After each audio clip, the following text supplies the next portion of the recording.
you so much, and it's really wonderful to be here and hear what the party is doing and talking about, and you've all been an incredible inspiration, actually, with the incredible sort of sustainability leadership that's been coming out of Rhode Island, and your amazing leadership on the pipeline resistance and starting the 5-state coalition of Green parties to fight pipelines together. So a lot of exciting stuff happening on that front. And what I want to do today is talk just a little bit about the big picture and about why this is such a really staggering, powerful moment right now. It's a moment of crisis, but it's also a moment of incredible potential for really deep systemic change.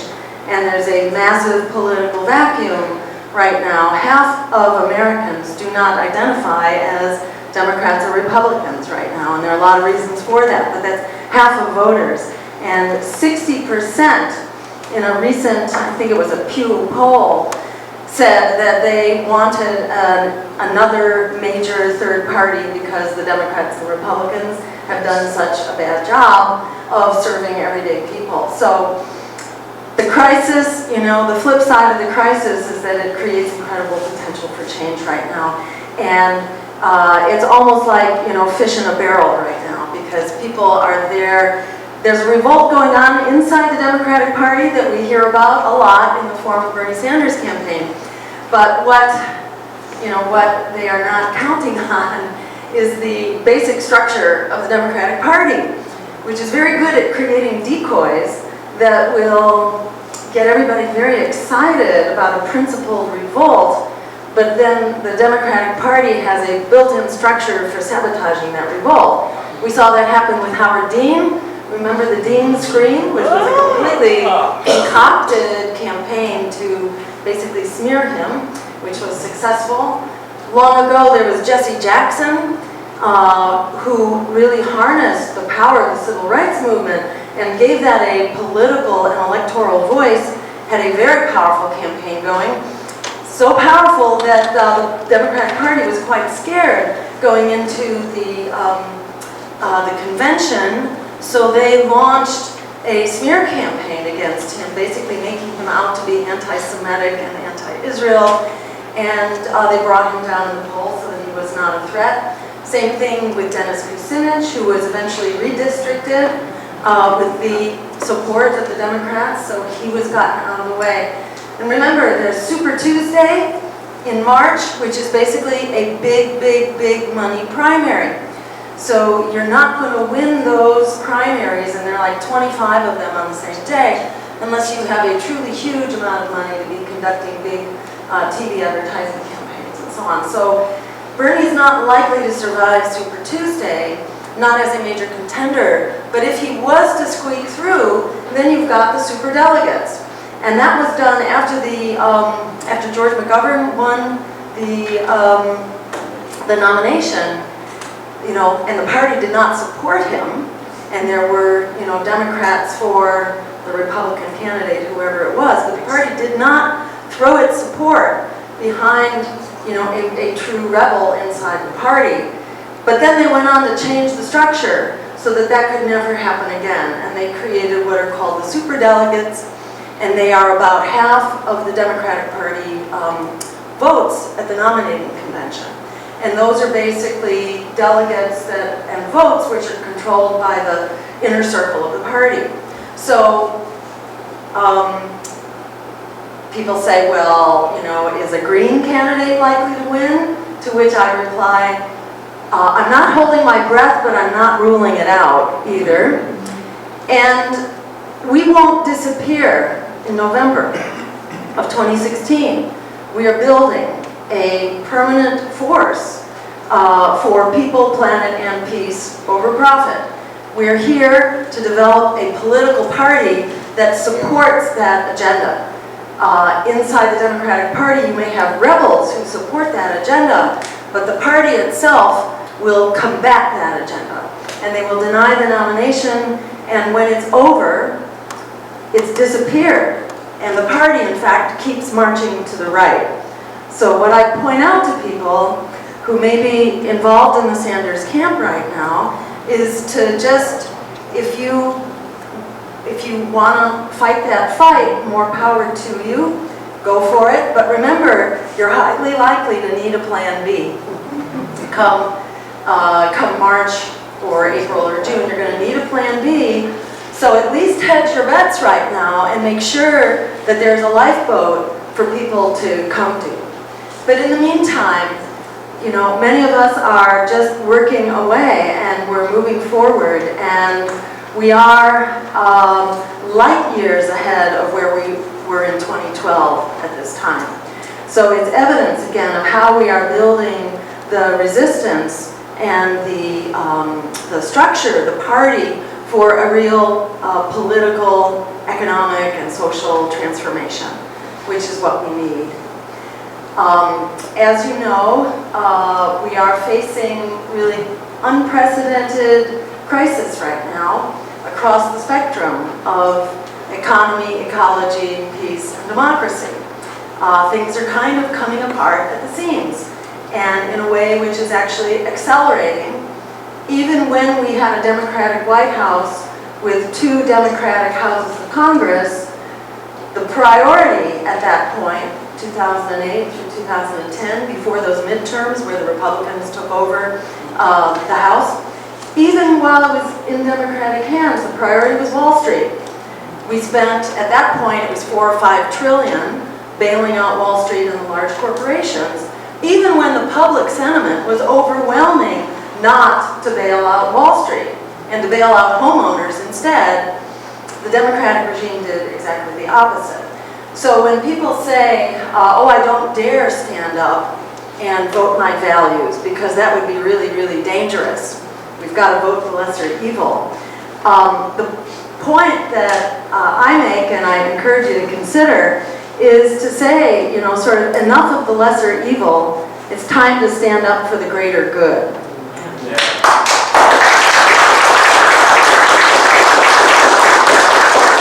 The lesser evil just keeps marching further and further to the right, and, you know, under Obama, just for the record, when you have to have this debate, because you certainly will, under Obama, what did we get? We got all the things for which we were told we had to vote for Obama and not vote Green, because you didn't want a president who would really be sticking into immigrants, right? Well, what did we got? You know, we got a president who deported more immigrants, I think 2 million now and counting, and split up more families than all previous combined administrations. You didn't want a president who would be giving away the store to Wall Street, but that's exactly what we got in the form of now 16 trillion in bailouts for Wall Street. Under George Bush, it was 700 billion. So, you know, which is the lesser evil here?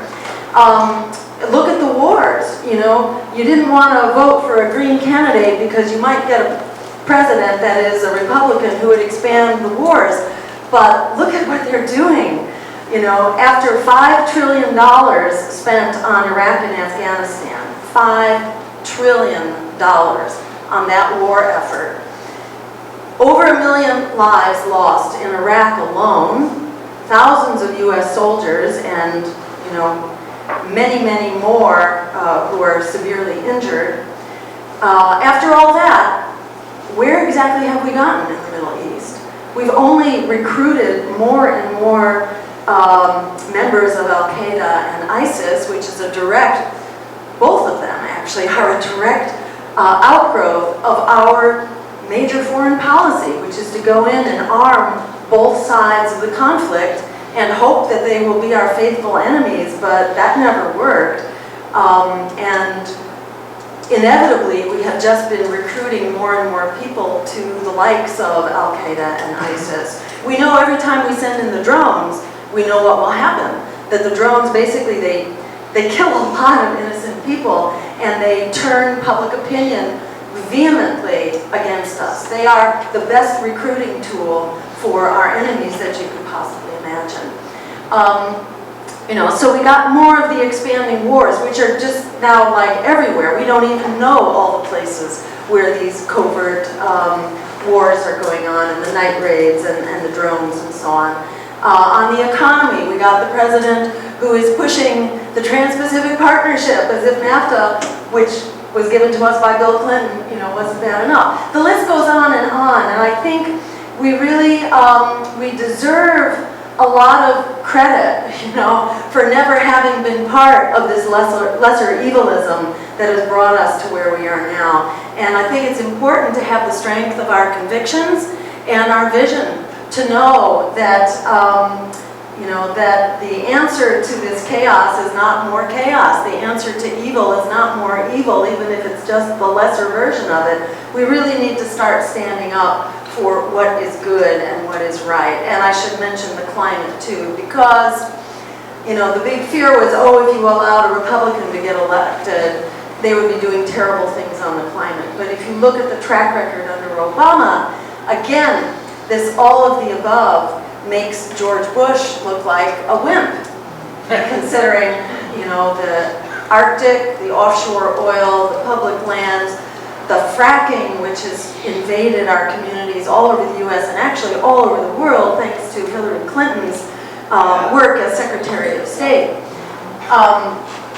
So it's really important to reject the propaganda campaign that tells us that we're wrong or that we're not important, because we are right, and we really do represent basic American values and basic American sentiment. And I want to tell you just very quickly how I woke up to that fact. This was back when I was recruited, tricked, I would say, into running for office for the first time in 2002, running against Mitt Romney for governor. And, I was told, well, just do what you're doing as an advocate and call it a political campaign. And that's actually, I think, not bad advice, because that gives you a lot of credibility and a lot of integrity. And that way we're in it, not because we want to achieve some political office or some golden retirement, which is really what they are achieving, because when they go into higher office, they basically guarantee themselves a golden retirement by becoming a lobbyist, which is what most Washington politicians do now. So, we come into this in the goodness of our hearts, and people, even when they don't know about the issues, and most people don't have time to find out about the issues because they're too busy keeping a roof over their heads, or trying to stay in school, or pay back their school debt, or find a job, people can smell a rat.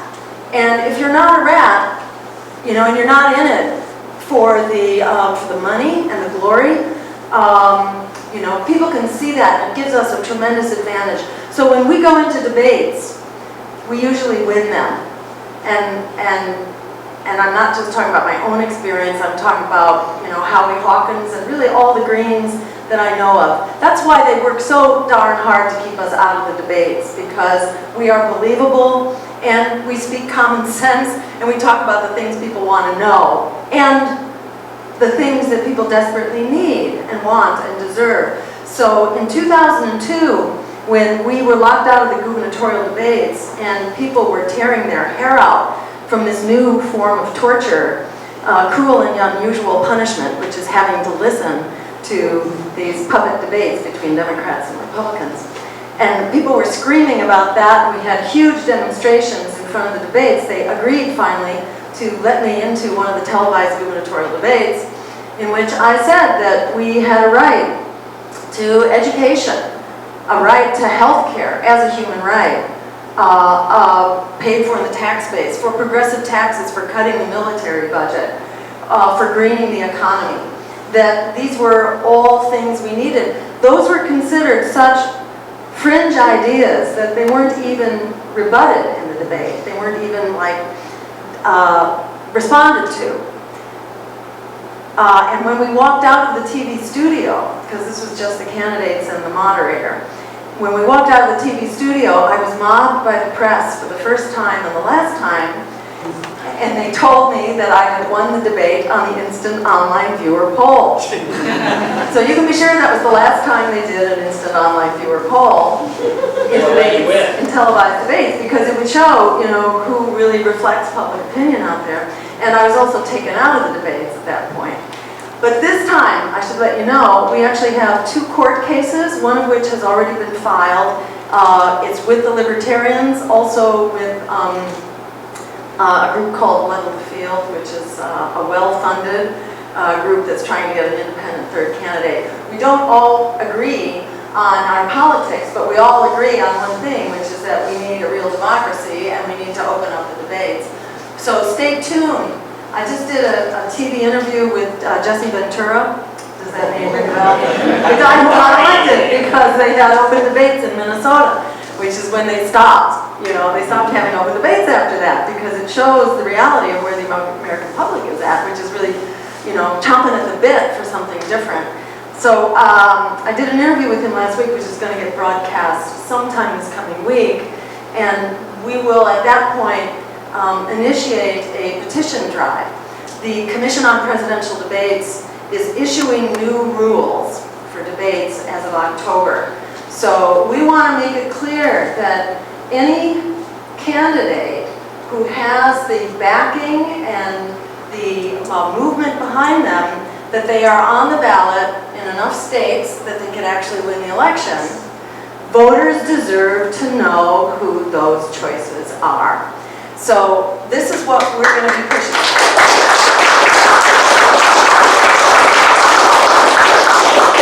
It's not just our right to run for office, but it's our right as voters to know who's out there, because they are working overtime to try to suppress that.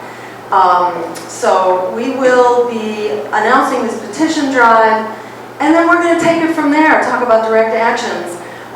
We are, for first starters, we'll be initiating an economic boycott of the sponsors of the Commission on Presidential Debates, the big corporate sponsors. So they feel it. And we're starting early, so we have time to build this. This is just the opening salvo. And I have to say, of all the, I don't know, have people been on our Facebook page at all, to our website? We really have an awesome Facebook page now. We have a guy who used to be an LA advertiser who's kind of come over from the dark side and is doing a lot of our social media and our postings and all that. So yeah, you may want to just scroll down a little bit to some of the postings there. But our biggest posting ever was actually, well, it was the campaign announcement. But then after that, it was legalized marijuana nationally. That one got huge support. And then the next one, yes. The next one after that was actually to open up the debates. So there's a huge support out there, and it's where we come together. And I have to say, this time around, I'm hearing from so many libertarians that the more they learn about politics, the more they're converting from being libertarians to Greens. Now, don't tell this to my libertarian friends, because I don't want them to feel like we're competing with them exactly. But, you know, in reality, libertarians are often people who get that there's a problem, but they haven't quite discovered what the solution is yet. But they are very much a work in progress, in my experience. And we have many things in common around foreign policy and the drug wars here at home and protecting our civil liberties and so on. So lots of room to move on that. And I think as we expand on this campaign to open up the debates, it's going to take off like a wildfire. And again, as I mentioned, as Bernie begins to run into trouble, there are going to be a lot of unhappy campers that are not going to follow him, because Bernie has already said that he will endorse Hillary or whoever the winner of the Democratic nominating process is. He will move his campaign and his resources and his support into that campaign, which is going to be very much in opposition to his agenda. So I'd say dialogue with all those Bernie supporters out there as much as you can to just, you know, so that we'll be there for them when they run into the wall and they know that there's another place to go. So just a couple words about the larger background. You know, one, that the economic emergency is really daunting. Now we are not in a recovery, contrary to the propaganda. We kind of saw this with the stock market crashing yesterday. You know, the illusion is kind of fading, maybe rapidly. There's been a recovery for maybe the 10%, certainly for the 1%. CEO profits have, I should say, corporate profits have tripled. You know, CEO take home is, you know, off the charts. But for everyday people, 1 in 2 Americans, according to the Census Bureau, is in poverty or low income and heading for poverty. 4 out of every 10 jobs now are these part-time temporary jobs, the gig economy. 75% of all jobs being created are part-time, low-wage, temporary. 40 million millennials are in debt. 40 million. That is enough to win a 3-way race, by the way. So get that word out to all the millennials. This campaign, our campaign, or any green campaign, we will be the only ones on the ballot that are saying not only do young people deserve free public higher education, that should be a birthright. Talk about birthrights. That should be a birthright. And we can talk about that later if you'd like.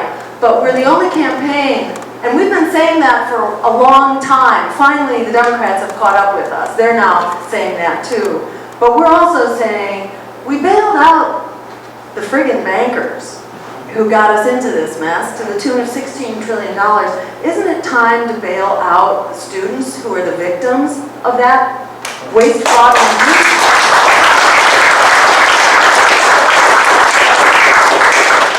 Get the word out to the millennials, because 40 million millennials who are mobilized to come out and vote green in order to abolish debt. You don't have to do anything more than that. Just come out and vote on your own behalf to abolish debt. That can actually win the election, 40 million.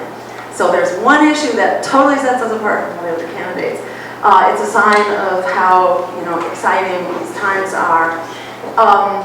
You know, and in terms of the economy and what are the establishment politicians doing about it, you know, nothing really more than the Trans-Pacific Partnership. That's kind of the leading proposal right now. And of course, that's really just going to throw the economy down the tubes. So there's another fight and another mobilization that may require direct action that you'll be hearing more about, so stay tuned.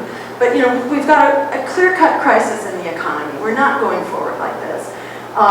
We have a crisis clearly in the environment and the climate, and I think people in this room are probably following this. How, you know, every month now we're setting new all-time records. July was just declared the hottest month ever. This year is on track.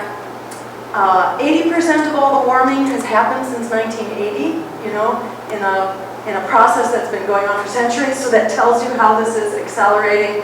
We've got 18 wildfires now burning out of control in Washington State.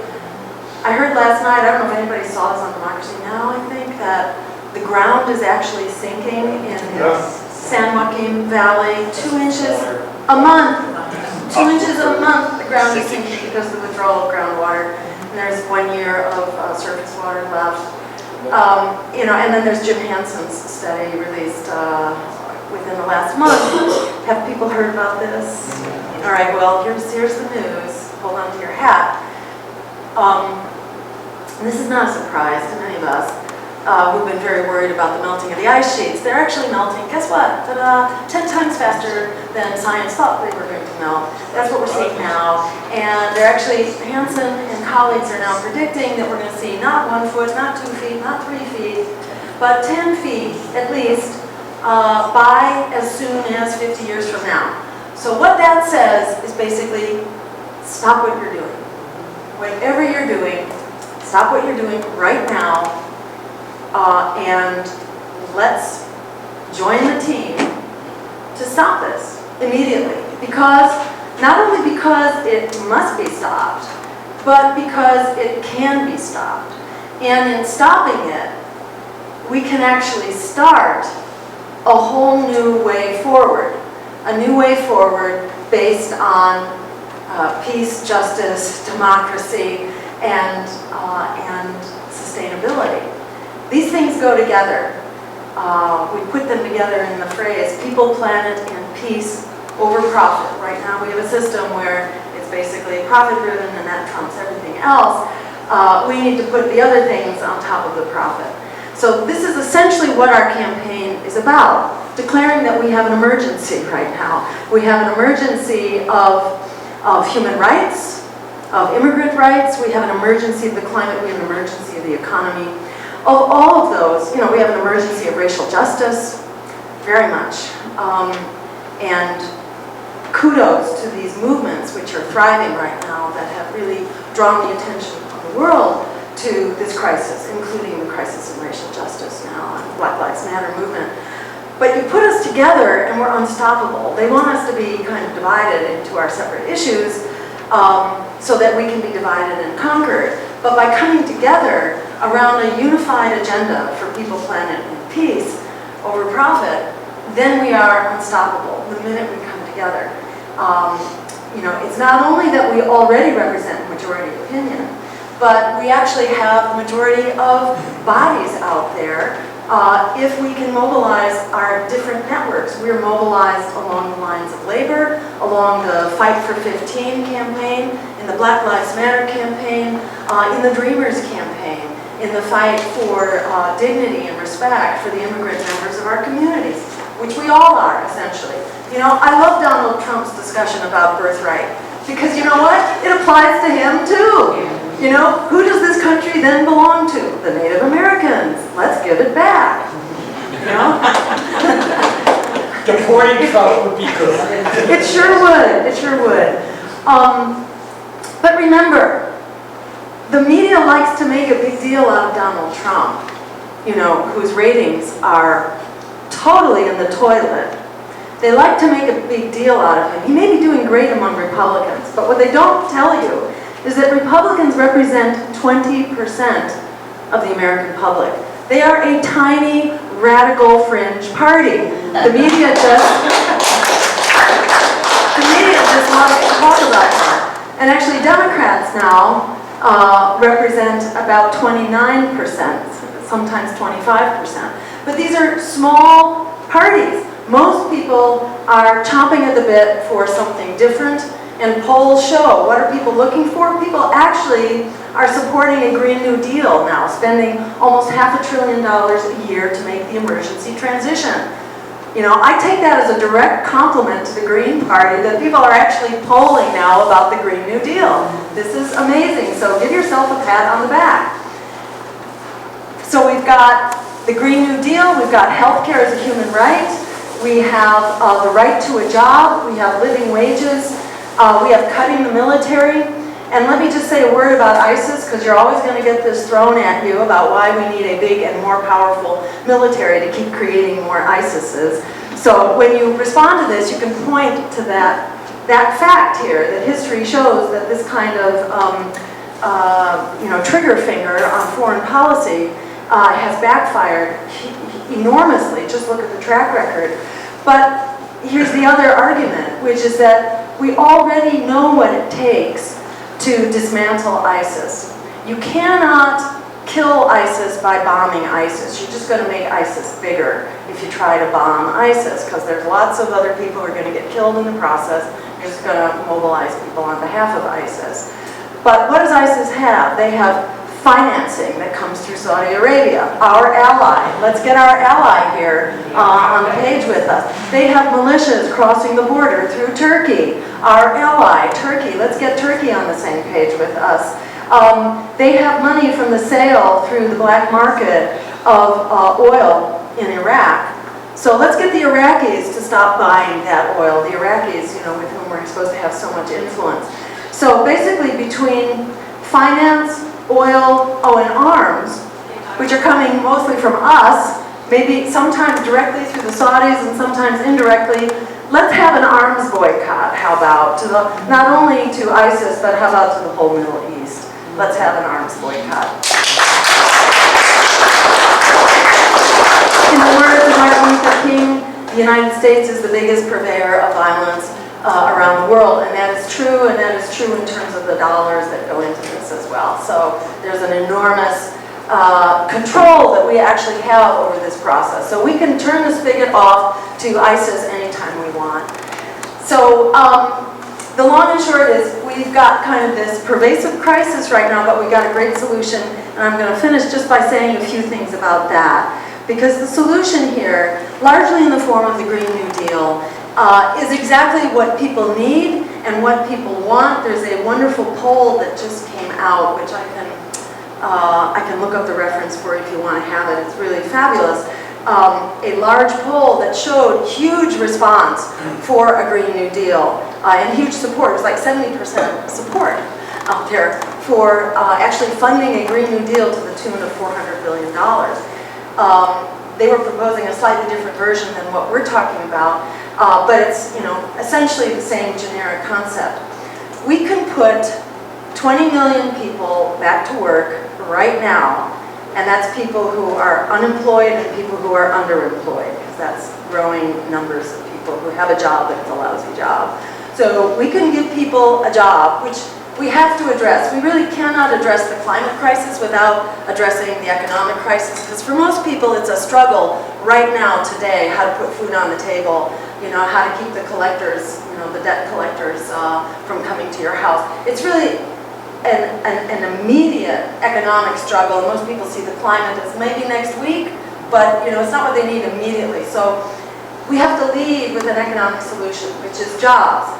And good wage jobs, living wage jobs for everyone, and the right to a job, so everyone gets employed, either by small businesses or cooperatives to which we give support, worker and community-based cooperatives, and small businesses, and then direct government employment, so that you have a sort of New Deal type job corps as needed.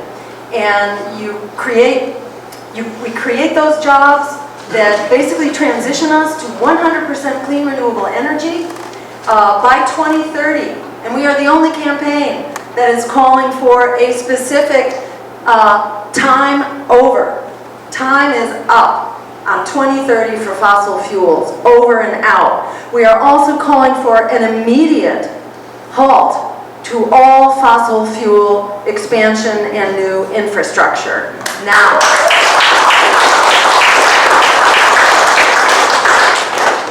In doing that, we not only turn the tide on climate change, we turn the tide on the economy.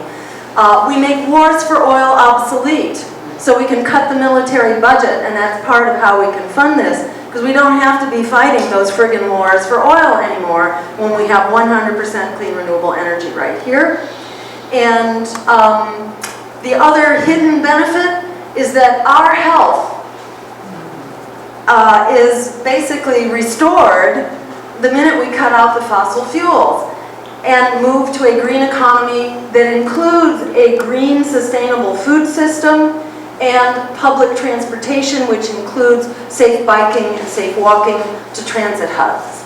So by moving to a green economy that includes energy, food, and transportation, as well as meeting human needs, which is part of this too. But in doing that, we actually address the drivers of chronic disease, and as a medical doctor, I know the data on this. 75% of our healthcare expenditures, $3 trillion a year, okay? $3 trillion is what we're spending a year on not a healthcare system, a sick care system. 75% of those costs are basically driven by chronic diseases directly linked to sick food, pollution, and lack of activity, which is built into our transit system. So we get healthy, as well as making the planet healthy. And we actually saw this happen in Cuba when their oil pipeline went down. Their death rates from diabetes and from heart disease and strokes plummeted. They spent $0. This was just because they had to, do away with fossil fuels when their oil pipeline went down in the 1990s. So bottom line here is that this is a win-win-win for our health, for the economy, and for the climate, and it pays for itself. It pays for itself in the health benefit alone. It's absolutely staggering. Most people don't know this. But it's like we can have our cake and eat it too here. We can have a world that works for all of us. We can have people employed. We can have a green economy. We can fix climate change. We can make wars for oil obsolete. What's not to love about this? We need your help. This is the message that we have to get out. And I don't know if we have time for discussion or Q&A, so let me just... At the cookout. So come to the cookout. If you can't come to the cookout, be sure to fill out a volunteer form. Is there a form or something? Yeah, they were at the door. Did everybody get one? Okay, so you should have a form. And I want to pitch, what we especially need is someone to help us coordinate the matching funds drive for Rhode Island. Most states have a coordinator. We don't yet have a coordinator. It just means you're willing to make the calls and help remind people we can get there. We have to raise $5,000 here. If you are so inclined at the moment, you can make out a check right now. Once we get to 5,000, and that's to Jill Stein for president, once we get to $5,000, then basically the feds start to double our money. So it makes us very more competitive. We can start doing the outreach and the organizing. We want to establish a campaign chapter on every campus. So if you are on campus, likewise in high schools, we would love to set up chapters in high schools. So be sure to make a note of that on your volunteer form, or you can do that all on our website as well. This is our moment. This is what we have been preparing a lifetime for. The solutions are in our hands. There is a political vacuum that is waiting to be filled. Democracy is in our hands. Justice is in our hands. A survivable climate is in our hands. It's up to us. So join the team, and I look forward to working with you and having the campaign of a lifetime. We have all of our lives to change and to change the course of history here. So let's do it together. Thank you so much.